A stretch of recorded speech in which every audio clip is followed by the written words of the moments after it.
Welcome to My Jazz Podcast.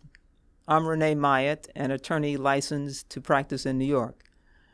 My guest today is Houston Person. Houston Person is a legendary award-winning jazz saxophonist. He is both a performer and a producer. He has been the leader on 70 albums and collaborated on hundreds more.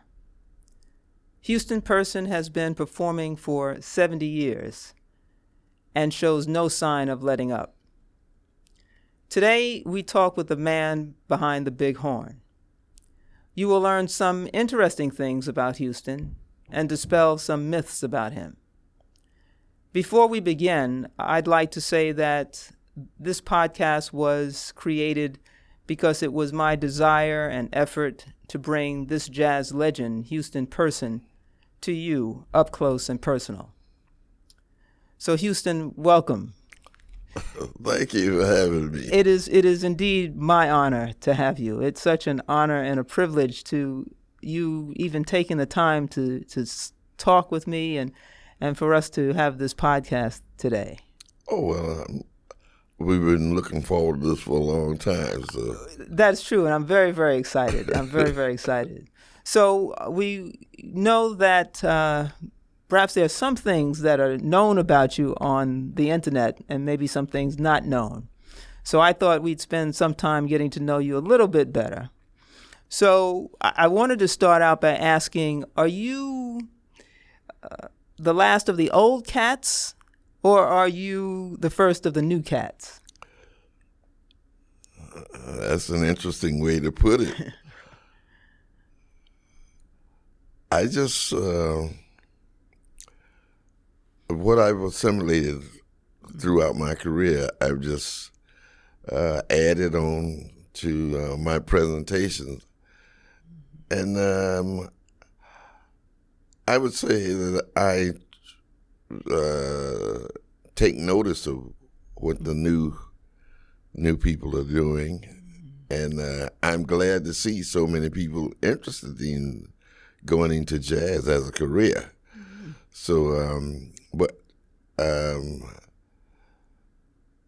I wouldn't, when I say I'm one of the older guys, it means that it's sort of fading away.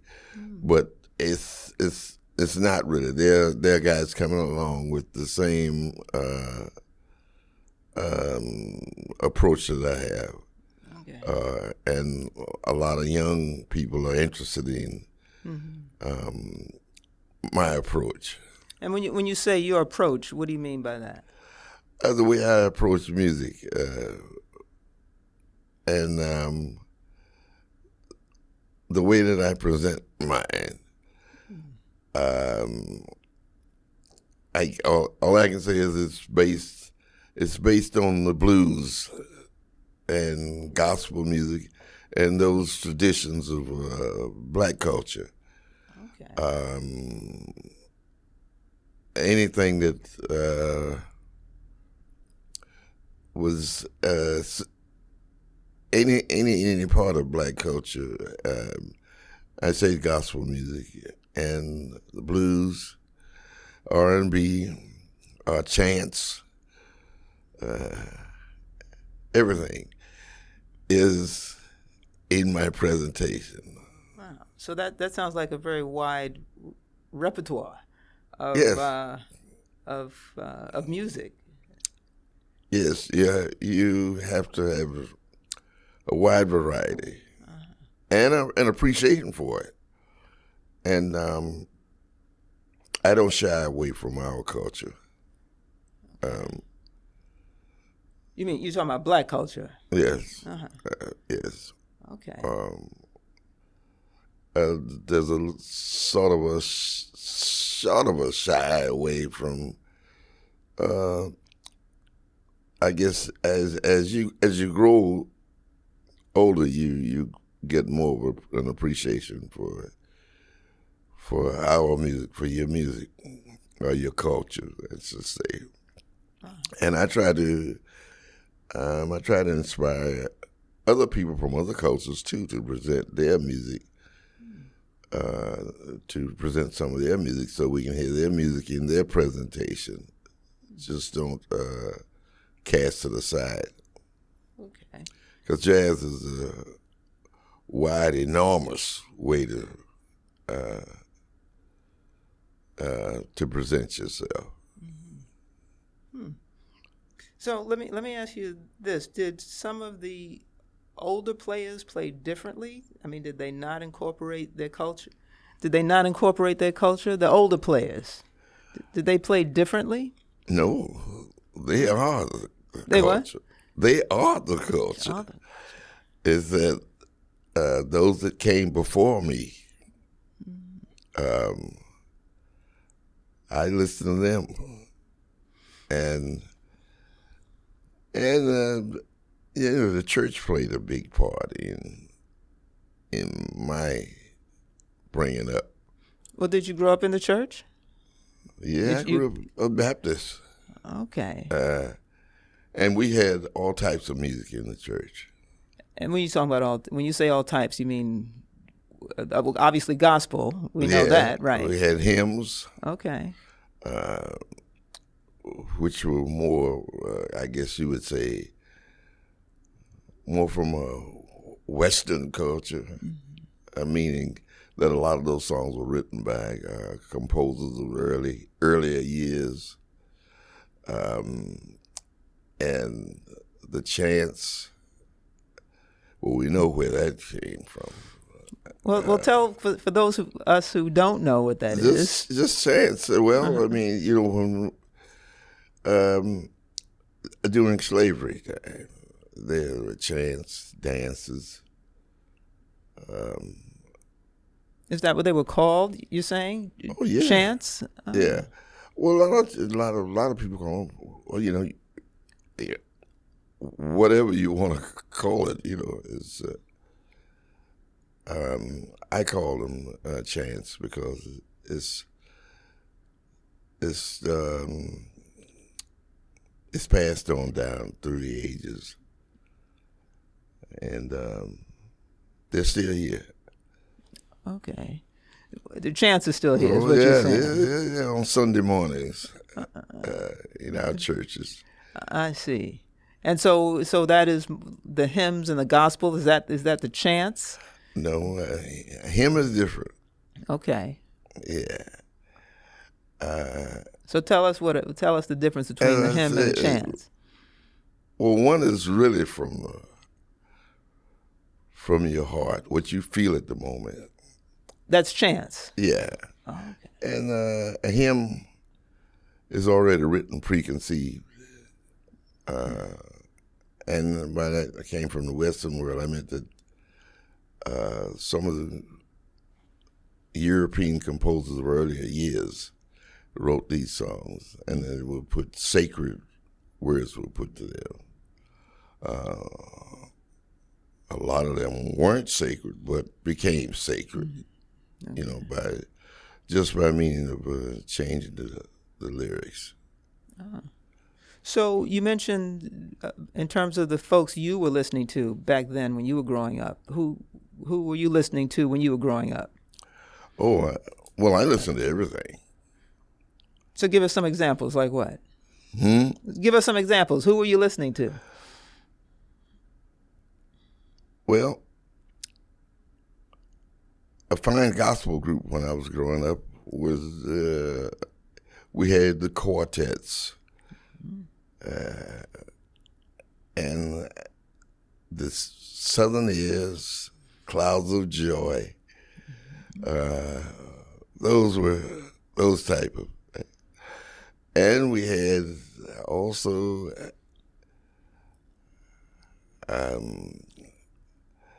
the colleges with the glee clubs and the choirs. And my favorite I got to hear was the Fifth Jubilee Singers. And you would go to hear them at the colleges? Did you go to the colleges to hear them? Yeah, they were on too. They'd go on tour. Oh, so you would hear them on tour as well? Yeah. Oh, okay. And they would stay in everybody's homes. we put them up in different homes, and they go from town to town on these short tours. But yeah, that was, I'd say that would be my favorite group. They were very favorite, and they sang a cappella. There was no accompaniment. How was that? I don't know, but they did it. Wow. And I'm sure that must have been, I mean, what amazing voices they must have had to be able to sing a cappella. Yeah, they had a person who presented the first note, would introduce the first note. And they would all grab hold of their parts. So let's say you had a young person who was sitting here instead of me. What kind of advice would you give a young person in terms of, a younger player who had some interest in going into jazz? Well, the first thing I do, I tell them to get an education. Make sure you get your education. But I'd also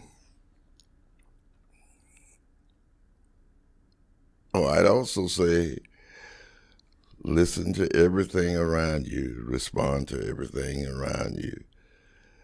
Take what you can from it and build your career, build a style of your own, an approach.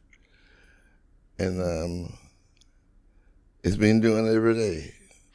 So when you say one of the things you would tell a young person is to get an education, why is, this may be an obvious question, but why is that important? Why is that important for them to get an education? And let me tell you the reason I asked the question is because I thought, and I may be wrong, but I thought that a lot of the jazz musicians, well, at least coming through a particular era, did not necessarily go to school and learn from the bandstand. That's what I thought.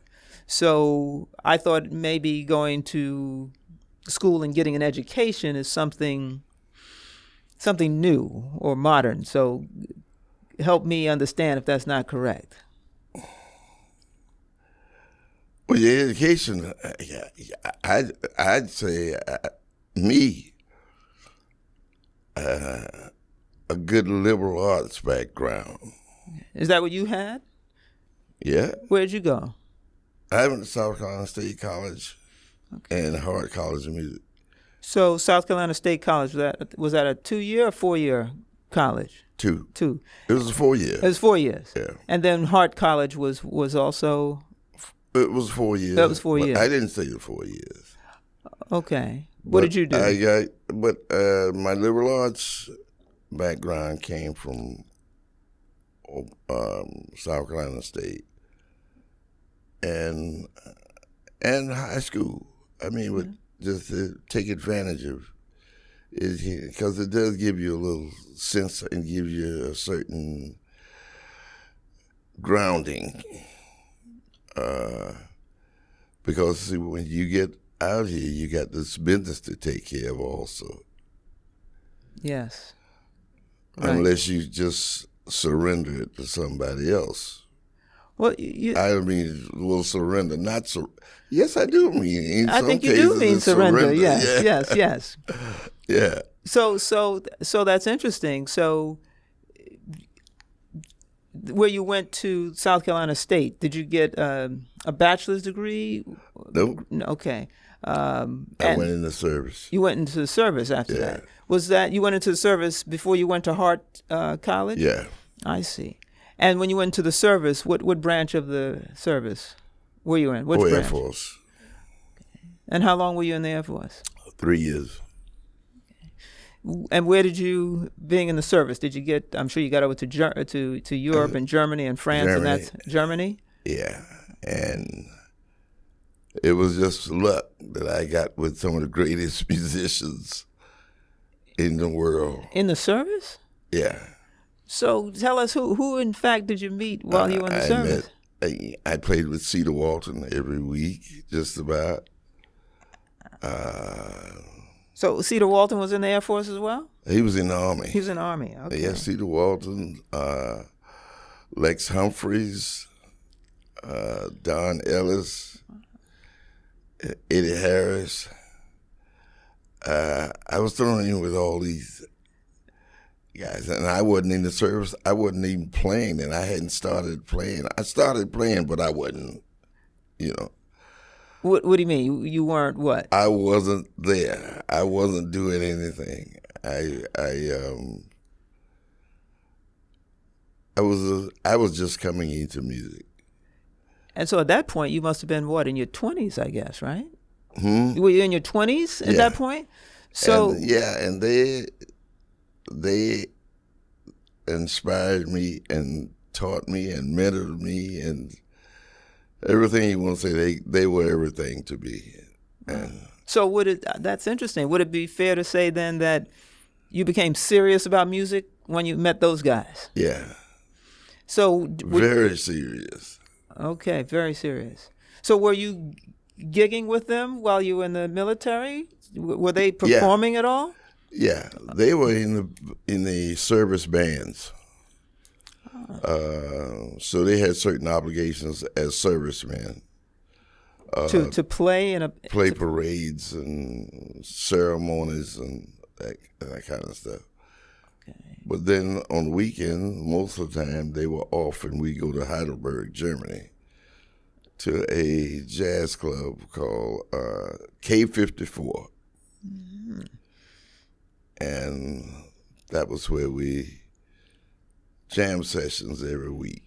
Wow, that must have been Every fantastic. Every week. Every week, and that's where I got my training. So you got your training on the bandstand. Yeah, On the bandstand.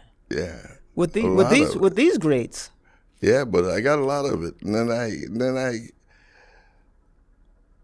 got a chance after I got out of the service.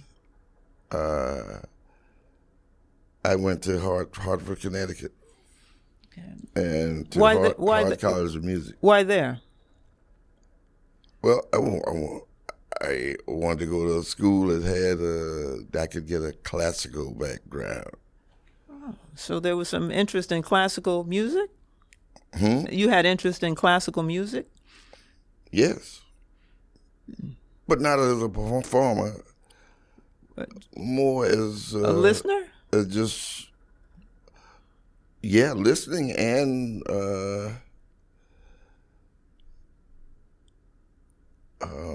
getting the rudiments right. Now, did somebody encourage you to go into classical, to get this classical training, to get those rudiments that you're talking about? Yeah, I liked it. I got them there, and I learned a lot about music. Because I learned that it's all music, regardless of what idiom it is. It's music. So at heart, then, is that when you learned classical music? Yeah, and Dionne Warwick was a classmate of mine. No kidding. Yeah, and Ron McClure, Nice. they were there. Okay. So was Hart known for classical music or all music? It wasn't known for anything. It was just a great school. Wow. Yeah, it's now a part of the University of Hartford, but it was, boy, when I went there, like in '58, I think it was. Mm-hmm. They were separate, still apart, but independent of the school. Oh, I see. Okay. And so you were there for what, 4 years? 2 years. 2 years. Okay. And at that time, were they giving degrees after 2 years? Was it? Oh yeah, no, they 4 years. 4 years. I hit the road. After 2 years. Yeah, And where did you go when you hit the road? everywhere. I went with the group of Johnny Hammond Smith. Johnny Hammond Smith. And why did you go with him? Well, it was the only gig offered me. Okay. All right. And how long did you stay with him? About 2 years, 3 years. And then I decided to take the big jump, What's that? and I got my own group. So now you are how old at that point? And I didn't change any. I stuck to that. So I've always had a group. So wait. So when after you finish with Johnny, how old were you at that point? I don't remember. I don't know. I mean, you're still a young man, right? Yeah. And so you formed your own group. Mm-hmm. How many people? It's three. I had an organ trio. Organ trio. So you, the organ, who's the third? And one? drums. And drums. And Yeah. you hit the road with that. Yeah. And what kind of experience was that? Let's see, that was Jimmy Watson and Billy Kay. Okay. I didn't know anything about leading a group, but I had a little experience when I was in the service because I could do it because I didn't have those ties that the other guys had to the, playing parades and playing the ceremonies and everything. Oh, I see. So wait, what does it take to be a leader of a group? Takes a lot. Like, you gotta have work. Well, okay. So okay.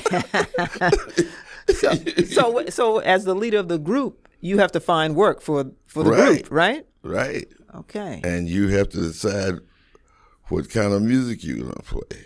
Mm-hmm. Okay. All right. So you got to find the gig. You got to decide what you're going to play. I imagine you have to make sure you get paid. You got to get them there. You got to get the musicians there. Because it's a leader. All leaders are the same, whether it's a corporation or a band. Okay. It's the same principles. Okay. So I use those principles. Mm-hmm. And somehow, here I am. You say somehow you've been doing it, well, I guess at least the 70 years I said in the introduction. So, yeah. So obviously there's some success at it. Well, somewhat. Well, I mean, you've been, leading, as I understand, there were like 70 albums that you were the leader of. Mm. And that's impressive. Well, that's very impressive. Well, yeah, I did it. And I got a chance, an opportunity. My record company gave me an opportunity to produce my own records. So I started producing. All right. Well, let's talk about that because the record company, that's interesting. Was this which record company was your first record company? Well, I was with Prestige Records. And then I went over to Muse. Okay. Muse Records. So that must have been exciting, signing your first deal with a record company. I would imagine that would be exciting, right? Yeah, that's yeah. So on Prestige, who else was on that label with you, if you remember, on Prestige? Yeah. Well, I got a chance to bring a lot of people over to the label. They took whoever I suggested, really? And so I got a chance to bring a lot of people who didn't have record contracts and deserved one. Okay. I made sure that they got recorded. Wow. So who give us some names of people that you brought over, if you can remember. Oh, I brought Johnny Lytle, Charlie Erland. I can't remember all these people. Jack McDuff. Most of the organ players. Mm-hmm. And my partner, Etta Jones. Of course. A lot of stuff with her. But Dakota Staten. Mm. So I did a lot of people. Yeah.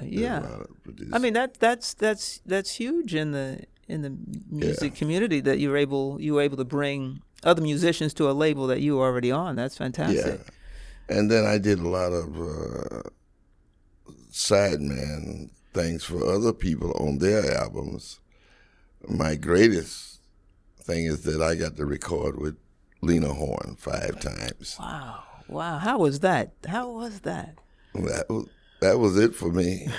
That was history. Yes. And I got to be a part of it.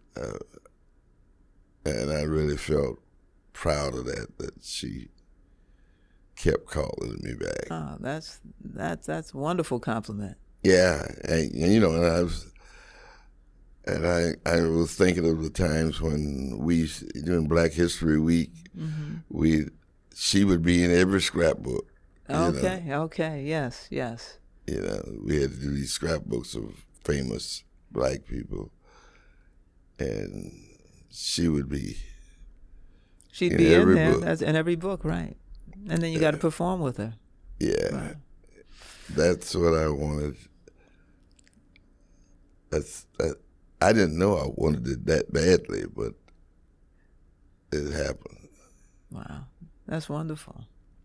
Yeah, that's wonderful. So then you go from Prestige to Muse, and and then from Muse. Wait, how long did you stay? I've been there for I don't know how long. So from Muse, you go to where? High Note? Yeah, which is, these things. It's still Muse. I see. Yeah. With the same person, Everything. Same executive still there? Everything, yeah. Is that Mr. Fields, I think? Joe Fields and Barney Fields. Yeah. So they were also part of Prestige as well then, were they? Yeah. Oh. That's right. How was it like to work for them? Or with them? Well, I stayed there. I'm still there. You're still there? Yeah. And so are you still bringing musicians over to the label? Yeah, we still. Yeah. Wow. All right, so you're like the go-to person. If a musician is interested in getting kind of on a label, they should be talking to you, I guess, right? Yeah. Well, you do what you can. Because I always told myself whatever I did, I would try to help somebody else, and I never shied away from that. I mean, everything wasn't successful, but I tried it anyway. Yeah, and I got into mentoring and yeah, I understand that. People have told me, in my preparing for the interview, I wanted to talk to some people, and they've indicated that you mentor a lot of people, and you've collaborated on many albums. Yeah. As sideman, and I mean, it's just unbelievable, and they speak so very highly of you, which is not surprising. And they say that you are, you make yourself available. And, well, yes. Well, when you can. I mean, when the schedule permits. Yeah. But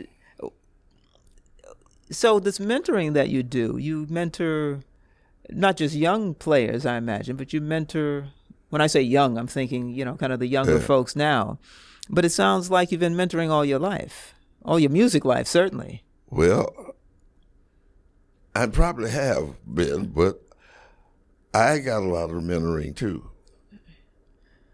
So a lot of guys helped me, and I know a lot of guys tolerated me. No, why do you put it that way? Oh, I know. But they never shied away from letting me play. Okay. But as you go further, you go down the line, you say, "Oh man, they must have wanted to throw me off the bandstand." I can't even imagine that, Houston. If somebody wants to throw you off the bandstand. There was a time when, for all of us, I see. That there's always that first step. Okay, we're talking about in the younger days. Yeah, and then you have to have a knack for getting up and doing your homework. Mm-hmm. And I had a rule: if I messed up on stage, Mm-hmm. I wouldn't mess up on that again. That song. I see. So what was it like? Let's say you did mess up on stage. What would they do? What would the rest of the bandmates or the band leader do? If you messed up on stage, what were the consequences? Oh, nothing. I mean, it's gone. There's nothing you can do about it. Okay. You just try not to let it happen again. Okay. So from your own internal compass, so to speak, you kind of scolding yourself a little bit if you haven't performed well. Is that right? Is that fair? Yeah. Okay. Yeah. And you want to do well. Sure. Of course, now you had people that weren't that conscientious about it. Okay. But if you work at it, if you practice, Mm-hmm. You can see results. You can hear results. That's true. I wouldn't, and I'm not a musician, certainly not, but I'm obviously a big fan. And I'm always curious, so I'm going to ask you in terms of, because I'm thinking, at this kind of stage in your life that you don't have to practice. But do you still practice? Wait a minute. Do you still practice? Yeah. Every day? No.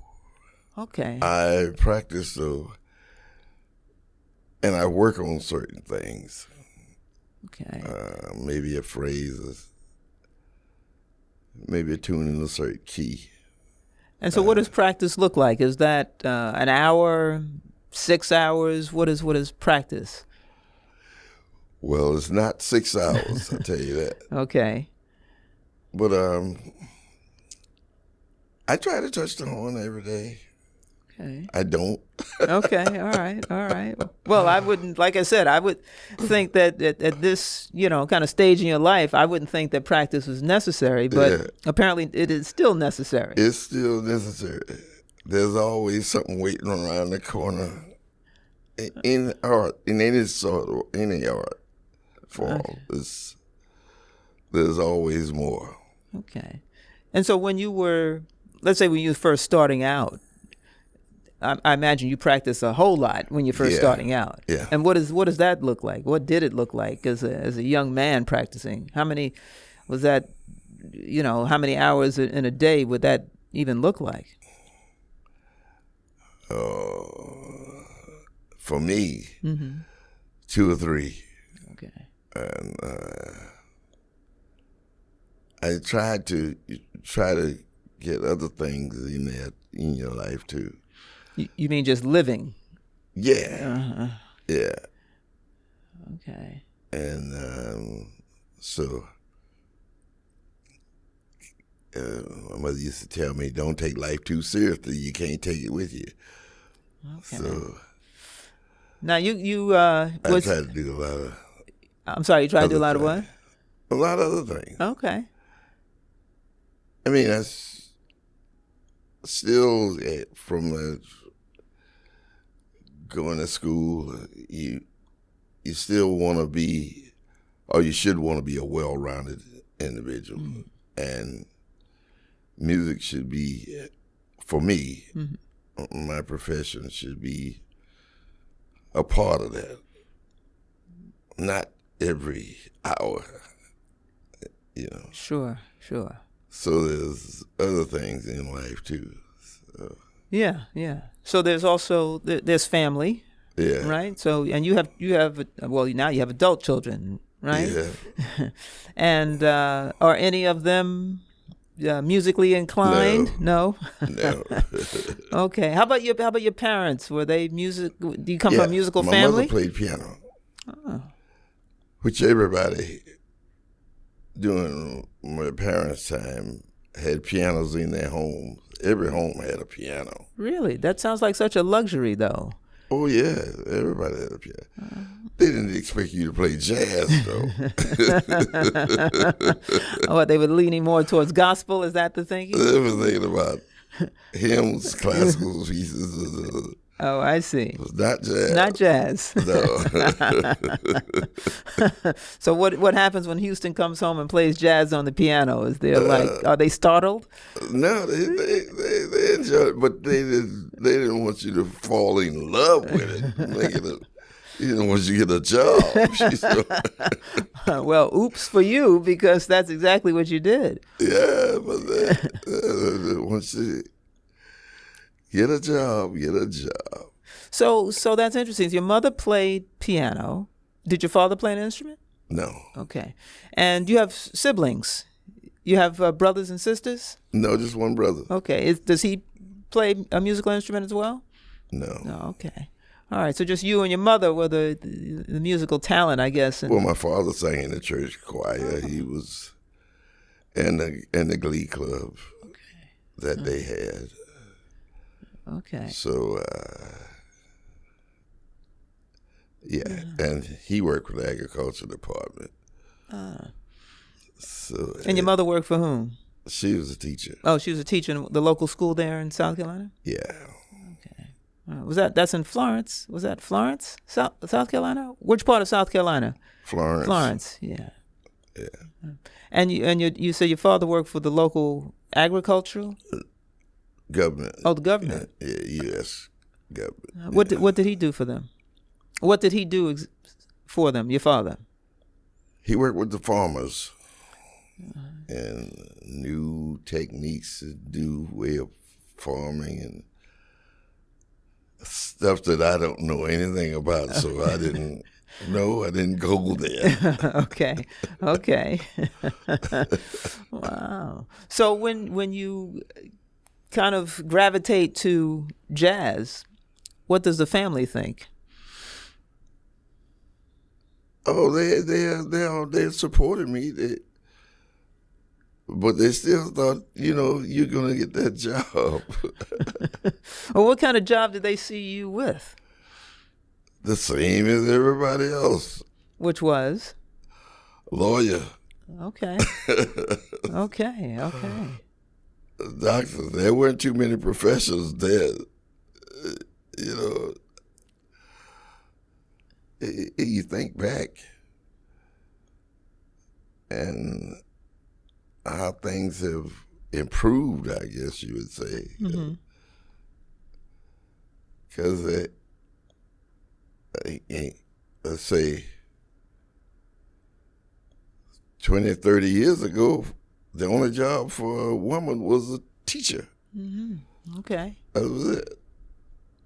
You didn't even think about it any other profession. Right. So I understand, because you and I have shared this experience, that you're a voracious reader. You are a voracious reader. You read all the time, because you and I have exchanged books. Oh, yes. So that may be a little fact that most people don't know about you, which is that you read different types of books, politics and law books. We talked about, there's a black prosecutor. We shared that book. I mean, does your reading, the fact that you read all the time, does that somehow impact your music? Do you incorporate that in your playing at all, or? Yes, it has something to do with it. Sometimes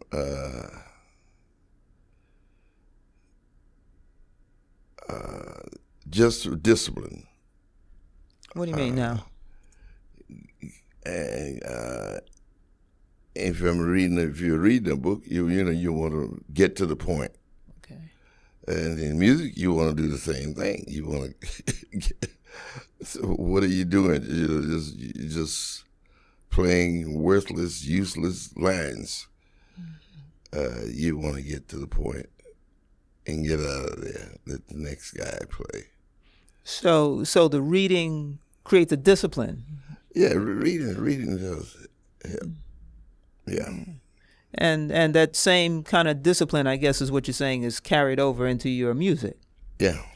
So it's interesting. Part of the discipline, I imagine, is that when I come and see you perform, that I notice that you're always looking, you're time conscious. You're always looking at your watch. It's like you start on time, you end on time. And that seems to be a discipline. Yeah. Am I right about that? Yeah. And but you're always conscious of time. It seems that seems like it's part of you. Yeah, because certain people require time. If I'm playing for let's say a group of senior citizens, all these are trade secrets. We won't tell anybody. But they usually want a set. They want a what? They want a set. A set, okay. The people that hire you, they want a set, say, 40-minute set. Okay. Now, some people may say, that's short. Yes. It's a long set if you have to go to the bathroom. Yes, that's true too. So when you play for senior citizens or in homes, or you see your audience and you see who's out there, and you got to be, and then you realize why the people that hired you want you to play for 50 minutes. Because if you play longer, they're going to have to get up anyway, and it's disrupting to everybody else. With half people getting up, going to the restroom. Or yes. whatever. Okay. So it's a reason. Oh, and in the club, sometimes when you playing sets, you want a set to last so long because they've got to change the house. By that I mean they've got to get those people out of the club, clean it up as if it was just opening. Okay. For the next crowd that's standing outside waiting. Yes. So you got to be aware of all of that. Well, I mean, it sounds like you are. I mean, I've been to a number of your performances, and it's just always on point. It's always on point. It looks like you really pay attention to your audience. You really seem to know your audience. I do. Yeah. Yeah, I try to give them a nice presentation and do things that they like. Right. And know things that they would appreciate. And I don't shy away from that. No, it comes across. I mean, your sound is really so it's like pure and sweet. It's like when I hear you on the radio, like if I hear you on WBGO, I just hear your horn and I know that's Houston. Mm-hmm. There's a maybe because I listen to a lot of you, so I know it when I hear it, but there's this distinctive sound that you have, so much that when you're playing and there's an audience, the audience is, I mean, silent is just not even the word. They are just so quiet. But they also, not only do they know the songs and knowledgeable, but it's almost like a respect that they have for you. And that's what the silence seems to indicate. The silence seems to indicate this respect they have for, the kind of the great Houston person and the sound that's coming out of your horn. Because the sound really sounds like a voice. It sounds like a person singing. That's what it sounds like. And I don't know if that's something that you have developed over the years where you have perfected it, or if you started out always playing that pure, what I'm calling a pure sound. I've always been looking for it. And I try to, I'm looking for beauty. Okay. Just tell it like it is. Yes. And that does come across because you have this incredible loyal following. I mean, people, wherever you are, people are coming to hear Houston Person. And I mean, I'm telling you, they are loyal fans, and you know it because you're out there and they say it. Yeah. So loyalty is important to you. Mm-hmm. I said loyalty is important to you. It is. I don't like to disappoint them. Mm-hmm. and they know exactly what I'm going to do. Yes, that's right. Not as far as selections, but they know that it'll be. Oh, they know the quality is going to be there. Yeah. They know the sound that they're expecting to hear is always going to be there. I mean, listen, you're going to be, I hope I'm not talking out of school, but you're going to be 89 tomorrow. Yeah. And I heard you last week. And the sound is like I heard you, I don't know, 20 years ago when I first showed up on a jazz cruise. It's just this consistent sound that you're right, that the audience knows that they're going to get perfection or purity from Houston Person. Yeah. And there was a time, and when I talk about your loyal followers and even maybe new followers that you've gained as a result of performing with some of the younger players now, there was a time when you performed with Etta Jones. So sometimes it's, it can be difficult, and you'll tell me, but it can be difficult losing a musical partner. And so let's talk a little bit about Etta. How there was always a rumor. I'm hoping that has been dispelled now, that you guys were husband and wife. That's not true, right? That's not true. No. And so, how did you guys first meet? How did that come about? Oh, I met her in New York City at the club called Wells. Okay. And it was a jam session. I was with Johnny Hammersmith. We all were there jamming. And she sang, and we played together. Okay. And we liked it. But we didn't play together anymore.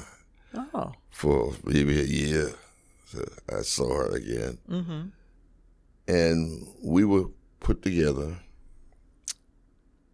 and it was successful. Okay. And then I used to get jobs, and I would take her on when they wanted a singer, because back then they'd say, okay, I want the band, and can you bring the singer? Bring the singer too. So one day I didn't take her because they didn't ask for the singer. And she said, why didn't you take me? I said, well, they didn't ask for a singer. She said, well, that doesn't have anything to do with it. I want to be on all of them. So I want to be on everything. I said, okay. So after that, I started booking the both of us. Okay. And then I got a record contract with Joe Fields and those. So we had a lot of albums out, because I'd put mine out, and then I'd put hers out, put mine and hers. Oh, I see. And we'd always have something out there. Yes. So that's how it started. And she stayed there, 35 years. Wow. Yeah. Wow. So, Now, it's been said that all she wanted to do, and based on the story you just told, all she meaning Etta, wanted to do was to sing. Yeah. She didn't want to do the business part. She didn't want to do any arrangements. She just wanted to show up and sing. That's it. And so you, I guess in effect, became her manager. Well, yeah, it was, yeah, partially. Okay. But all she had to do, because singers would tell her, say, you can mess around if you want to, talk about going out on your own and everything, but if you leave this job, I'm going to take it. A couple of singers told her that. Say, this is the best job in the world. So you got somebody to come and pick you up, take you home. All you have to do is sing. You don't have to do anything else. So that's what you would do. You'd pick her up, take her to the gig, bring her back home. Yeah. That was the best job in the world. Yeah. So wow. She didn't have to do anything. So obviously it must have been, But she could sing. She could sing, yes. No one disputes that. Yeah. Etta could sing. Yeah. Etta could definitely sing. So when she passed on, though, you didn't replace her. No. And why was that? Because I know that some folks had expressed some interest. Carrie Smith, maybe Antoinette Montague, some other female singers had expressed some interest in kind of taking over where Etta left off. But you seem to be hard about not replacing Etta. I don't know. I guess it was so long. I just figured I'd carry the load myself for a while. Okay. And then I started accompanying other singers, but it was their engagement, not mine. I see. Right. So I did that. I was doing some of that. Mm-hmm. Okay. And if you had a gig, they would come and get me. I see. So I recorded with tons of singers, Mm-hmm. And I've enjoyed every minute of it, because we all trying to make it. Sure, absolutely. So I do my best by them. Okay. And but I never replaced her. No. Yeah. Well, that's okay. I mean, Etta Jones, she was, like you said, she could sing. Yeah, she could sing. She could sing. Now, do you have, I guess I'll call it like a spiritual grandfather, like Lester Young? I mean, or Coleman Hawkins. Are they musicians who have influenced you as well? Wait a minute. Now, how did you say that? Let's say Lester Young and Coleman Hawkins. Yeah. Did they influence you at all as well? Oh yeah. Okay. Oh. How so? Definitely. Well, you mentioned Lester Young, just the way he approached the melody, What do you mean? and he was so cool. Okay. How did he approach the melody? Well, it was very simple, and he stuck to it. He didn't try to do a lot of things with the melody, Okay. which some guys did, and they did it well. But I like the way he played melodies. Okay. And most of the guys playing then approached the melody pretty well, keeping the melody out there in front. Okay. That's why they were so popular. I see. Yeah. Had you ever thought about or experimented with like free jazz, avant-garde? Did you ever think of doing anything like that at all? No. Nothing similar to like No. Albert Eiler or anything like that? Did you fool around with anything like that? I don't have the You don't have the what? the temperament for that. I don't think. Meaning what? What kind of temperament would you need to have for that? No, nothing. I'm just guessing. I don't. Oh, okay. No, I mean, some people want to take it further. Okay. Which is good. Okay. Move the music on. And I came along in my era, and I'm sticking with what works. what works for me. Right. I see. Now, when the new guy comes along playing it, I give him the respect and the due process that everybody else Okay. has. But Okay. I can still do what I do I see. Okay. because I enjoy that, and my audience enjoys it. Oh, no question. So that's the way that would work. Got it. Is there you once I once heard that you told an aspiring saxophonist that one of the things that he should do first is learn the standards. Yeah. Learn the standards. Why is that? Why is that important?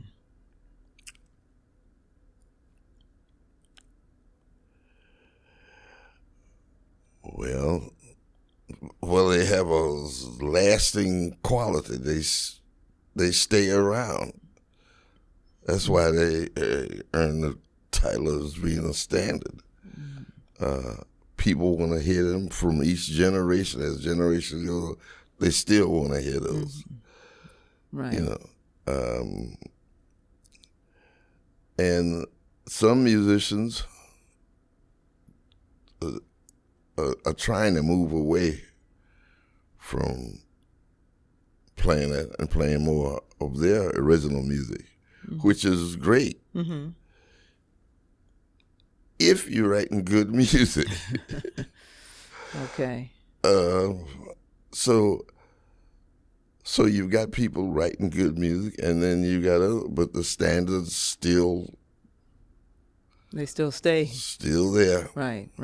When a pop singer wants to do an album with taste, they do an album with standards. From Diana Ross to Elton John to Rod Stewart, all do those tunes. Wow. Okay. So that tells you something. It does, like you said. And people respond by buying it. Oh, absolutely, right. They respond because they know it, it's familiar. Yeah. And they can sing along, they know the words. Yeah. And it's memories. And it's memories, right. Can't beat, that's hard to beat. I mean, you got to come with a great song. Yes. I mean, there's been some great songs written, I mean, you know. Mm-hmm. But not an overwhelming like these standards are, the American songbook. Yes. Yeah. Now, when you're on the bandstand, it's been said that when you're on the bandstand, that the other musicians who are playing with you don't know what to expect. They don't know what song is coming, but they do know that they have to know it. If you're the band leader, that they have to know exactly. You may not tell them what's coming next, but they have to know. Yeah. Why is that? Why is that true? Is that true that they have to know? They kind of have to be prepared. In other words. Yeah. Right. And so you're not going to necessarily give them a list of this is what we're going to play. No. You may. Why don't you? Why don't you give them a list? Because as you go along, the audience tells you what you want, what they want, and you may play something and they really respond to it. Okay. Then you got to remember that that's what they like. I see. From the last time that you performed. Yeah, I see. And you got to remember it from this performance. I mean, when you're right there on the stage. Okay. Yeah, the audience will tell you by their applause, everything. You know what they like. Okay. And then, but you got to have the fortitude. That's not a good word, but you got to have the smarts. Okay. To know that you got to pull some more of those songs out. Gotcha. You know. So you're always constantly reading the audience. Yeah. Constantly. Yeah. From song to song. That's right. And then you after a while you read the audience, and then you say, okay, I'll put one in there for me, something I like. Okay. You know, and then they wind up liking it or not liking it, but they tolerate it because they know you're going to give them something right next. I see. Yes. Right. Yeah. Right. So indulge me while I. Go crazy. Right. So that's the way I look at it. Okay. Let me have one once in a while. Got it. And then they catch on. You do that song again. Right. And sometimes if you just introduce the song right and the composer, then they like it anyway. If their favorite composer might not be a song they like, but all of a sudden they say, "Oh, I never heard it that way. I'd like that song." Okay. So You got all that going. It's a lot of fun. Okay. Well, I imagine it might not have been too much fun because I've learned, and you can correct me if this is not true, that at some early point when you met Etta Jones, that she lost her cabaret card, and apparently lost it as a result of the song "Don't Go to Strangers." Did Etta Jones lose her cabaret card? Was it revoked? I didn't know anything. I don't know any of the circumstances of that. Okay. Because I didn't go back any further than what we did. Okay. I mean, of course, we did a lot talking about life and things. Sure. But I never did go over that with her. Okay, I got you. No. I got you. Okay. Yeah. Now, at some point, you put out a couple of albums on Mercury. You put out a couple of albums on the Mercury label? Yeah. Okay. But you were mostly on small jazz-oriented labels. Do you prefer the big label? Excuse me. Do you prefer the small label versus the big label? That's a tough one. Okay. Because that's hard. Yeah, why? Well, you're a professional musician, and profession means that you get paid. Okay. Well, the large companies have the funds. Of course. I'm trying to put this as nice as delicately I as you can, right? Yeah, but well, I mean, you're right. The bigger, the bigger labels, like you said, have the funds. They have the resources. Yeah. That, obviously, no big surprise the smaller labels wouldn't have. So maybe what you're saying, there's, no real preference. It may just, at times, it may boil down to economics. It may just boil down to that. Well, if it's economics, then I'd be with the big company. Yeah, absolutely. But see, with that money ties you up. The more money you make. Yes. Like I know artists have come to me and said, I wish I hadn't done that. Now I'm stuck with this song for like 2 or 3 years, or maybe all my life, and I hate it. Okay. So, but that's, how do you weigh that? Because you weigh that by sticking to what you do. Well, true, I can appreciate that, but also, I mean, I'm sure there were times when you were coming along where you were, you were struggling. I mean, the old adage about a struggling musician, right? No, I took the money. I told you that. I said I would go with the big company.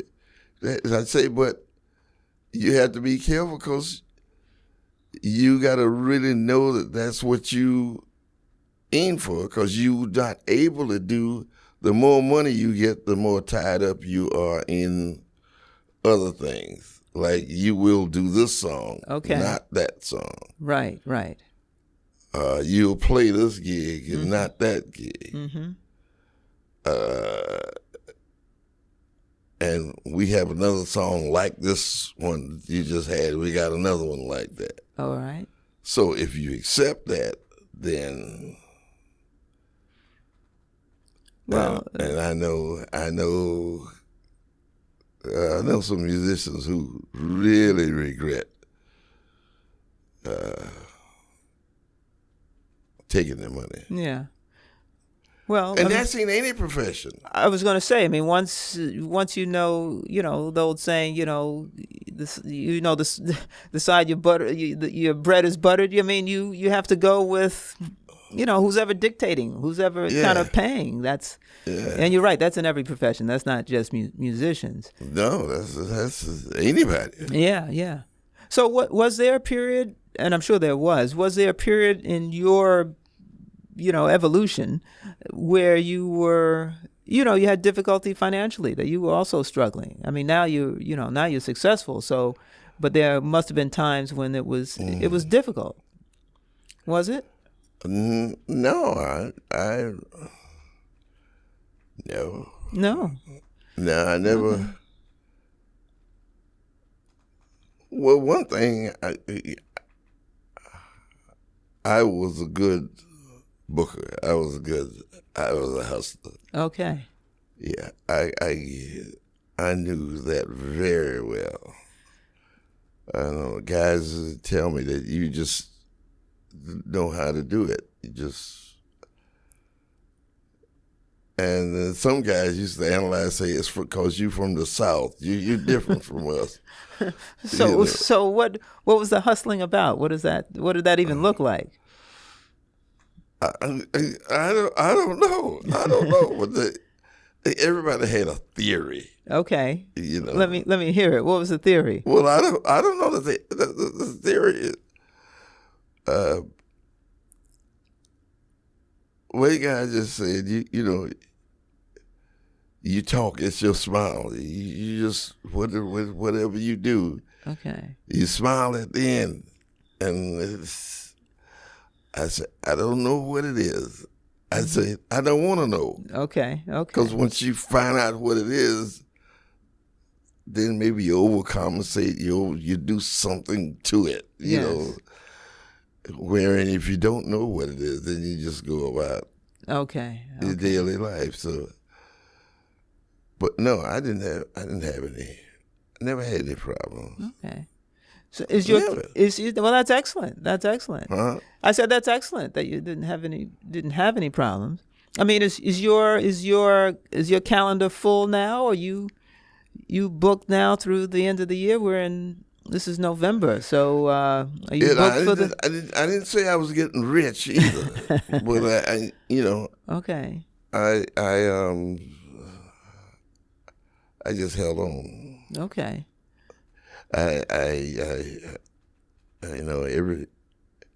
Everything I made went home though.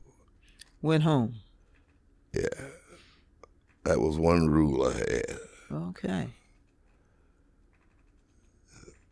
So when I got a family, then that puts some discipline on you. Well, yeah, I guess so. Absolutely, a spouse and children that normally does. Yeah, right. Yeah. So, but no, I never had a problem with that. Okay. So, how is your calendar these days? Are you booked for the next, I don't know, 2 months? Your calendar now? Are you booked like for the next 2 months? You have gigs? Yeah, I got it, but I'm trying to slow down, but I haven't. No, it doesn't seem like it. I think you mentioned to me a couple of weeks ago you were in New Mexico. Yeah. Right? And you got some things coming up now. You're going to be on a jazz cruise. Yeah. Coming up in January. Yeah. And that's a cruise you've been on, I don't know, 30 years, I think. I've been on every one. Were you part of creating this jazz cruise? Were you instrumental in helping create this jazz cruise? Yeah, they say I was, a little bit. Yeah. Well, you're probably being modest right now, but as I understand it, the initially it was just kind of jazz musicians playing on the Norwegian. Yeah. And then Anita Berry was instrumental in booking the entire ship of jazz musicians and jazz fans. Yeah, that's great. And that's been going on, like I said, for 20 plus years. Yeah. So you may be being a little bit modest, but if you were there at inception, you were one of the. Yeah. You were one of the. I'm one of the charter members. Yeah, because you were playing, and rumor has it that you would call Anita Berry every day. Is that so? Nah. I'd rather not go into that. All right, but you certainly kept in touch, and oh yeah, yeah, no question. When she was still with us, so and yeah, like I said, you're going to be on the jazz cruise again this year. Well, it's January 2024.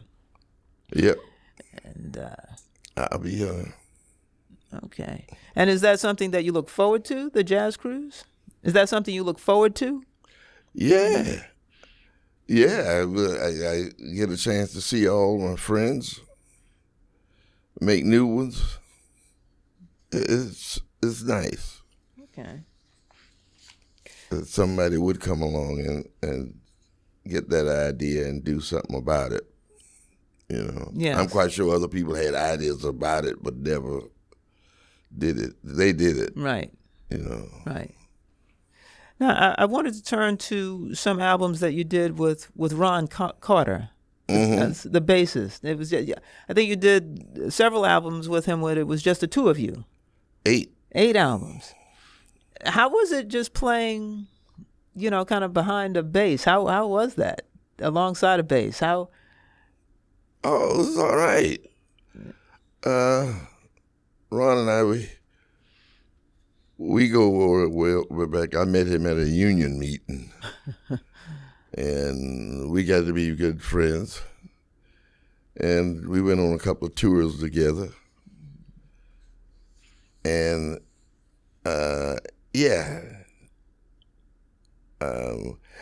and we'd warm up for other gigs. Mm-hmm. And then I got the idea that I wanted to record with just the bass. And I said, who could I get but the best bass player in the world, Ron Carter, who is my friend. Well, that is excellent. That is excellent. So we did those. Wow. Now, everyone, even some people who aren't familiar with jazz, they've heard the name Coltrane. There are many people, even if they're not jazz enthusiasts, have heard the name Coltrane. Yeah. So, what did Coltrane mean to you?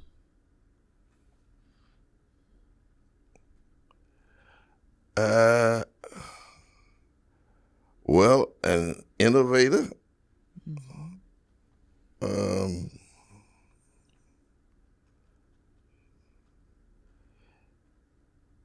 Yeah, that's about all I can say. Except he's a nice person, a nice image for musicians, and very spiritual. Oh, really? And I met him once, but I didn't know him personally, so. Okay. I couldn't say anything else but those qualities that I sure. Mm-hmm. And what about Sonny Rollins? Same thing. Okay. But yeah, and I played 2 or 3 of his compositions, which were great. And when I was in college, a basketball player from New York was down at South Carolina State College, and he was jogging, warming up for the game that night. And he came by the band room, and I was in there practicing. Uh-huh. And this basketball player came in the band room. Said, hey, man, how you doing? We introduced each other, started talking. He said, can I play your horn? And I'm looking at him like, basketball player. Right. And he played. And then he said, that's who you got to listen to, Sonny Rollins. And he jogged out. I never saw him again. Never saw him again. And I've always thought about that. Who was he? Who was he? Who was he? And he said, yeah, you got to listen to Sonny Rollins. Wow. And I did. Oh, okay. All right. Yeah. Now, I know. Sonny Rollins was great. Okay. So I know we've covered a lot of ground, and this I've had you sitting here a while now, and I am conscious of the time, but I did want to talk a little bit about, I guess, the 60s, and I say that because I understand that in the 60s, it was hard for jazz. And there were also issues, with jazz and drugs and that sort of thing. So I guess how were you able to make it through those hard times? Jazz, it being hard in the 60s and the whole jazz and drug scene. How were you able to kind of navigate your way through all of that? Well, I kept myself out of those situations. Okay.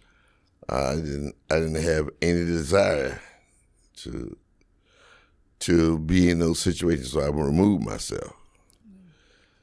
When it got too hot for me to handle, I was gone. Mm-hmm. And I was living in New Haven most of the time. I'd come down to New York. Yeah. So if it got too bad, I just get on the train, go back to New Haven. Oh, I see. And I always said, okay, I'll have a drink because it's legal. Okay. That's the first thing I was thinking about. Legal. Okay. I'm not gonna mess with anything that's not legal. Okay. And sure, I drank, but not the hard drugs. I didn't. Mm-hmm. I just kept myself out of it. Okay. And as I got around with people, they respected me enough to, if they were going to do anything, they'd tell me. Oh. Like, you better go now. I see. We're going to do something else. Right. And I hated them for doing what they were doing, but then I loved them for them keeping me, at least letting me know what happened, because I didn't know. I was from the South. I didn't know anything about New York life. Mm-hmm. Etta used to tell me, don't trust her. You can't trust a junkie. Don't do this, don't. Mm-hmm. She'd tell me all the time. Yes. And little New York things. Pay your rent. You're not paying your rent. Do what you got. I said, well, I'm going to pay your rent. So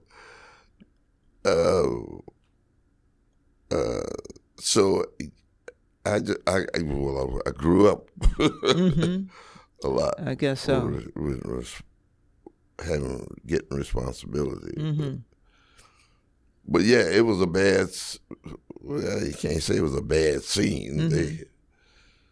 They made it bad because everybody wasn't doing it. Okay. Not everybody. Okay. Almost everybody. I didn't understand that. Mm-hmm. Because we lost a lot of musicians during that period. Yeah. Well, but we lost a lot of people in the general public, too. That's true. Right, during that time. Yeah. It was just a drug thing. Right.